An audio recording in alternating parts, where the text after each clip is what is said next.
We're back. Let's talk about privacy in our tech-driven world. Are any of us still holding on to the belief that we still have it?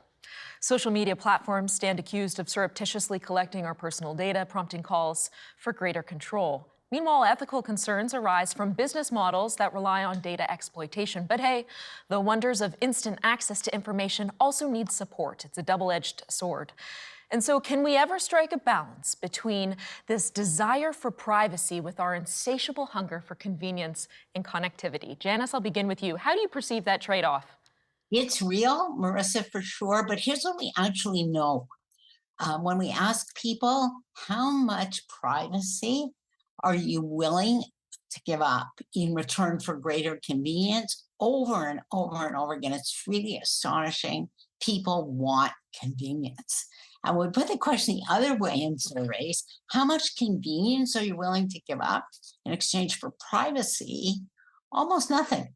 And there's good evidence here, again, just to reinforce the point that when you're allowed to configure the settings, Apple was forced to do it, led the way here, and others, people can't be bothered to click that one little button right in front of them and reconfigure their settings. A tiny minority actually do it.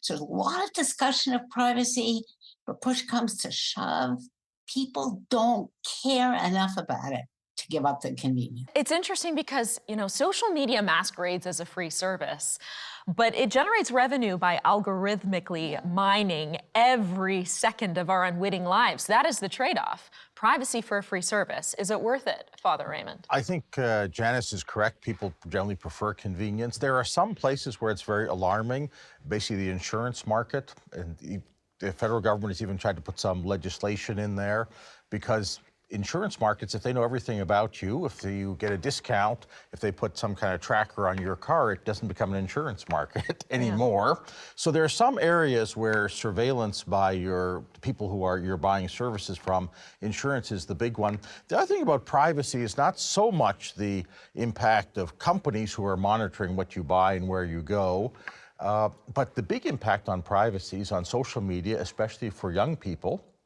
where their whole lives are out there to be watched by others, and that causes a lot of anxiety and a lot of mean things being said. So, and that's a voluntary, as Jan was saying, people are voluntarily sacrificing their privacy, but it doesn't really have good effects. So that's the area I'm more concerned about. And this is where I would say, if I was to bring in the cautious optimist in me, we need regulation around these things. Janice was talking about rules of the road.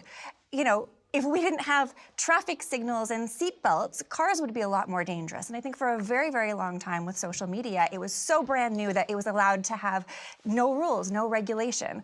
The optimist in me now sees that the whistleblowers that are coming forward, they're not people who are scared of tech. They're the ones who saw the utopian vision at the beginning. They've done their tour of all these platforms. They've worked at Pinterest. They've worked at Facebook. They wanted it to be great. They've seen what's going on. They're very concerned.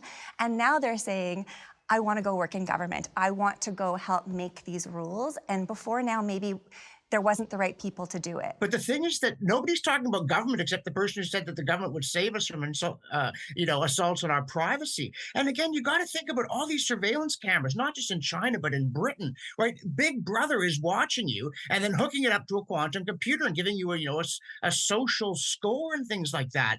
And no, you can't make this stop and saying, oh, the government should regulate it, right? The government are arrogant bumblers. Look at what the mess they make of everything they're meant to be looking after. Like, I didn't know China was attacking our democracy.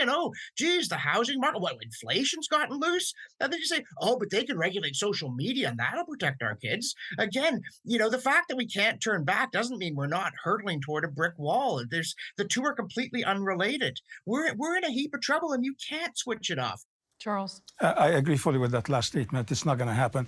I think about privacy. It's not that people don't care about having privacy. It's they don't know how to do it. Well, facial recognition technology, for example, it can identify a person in a matter of seconds, and it's being used both to enhance security but also in nefarious ways. Should we marvel at this or question the ethics of it?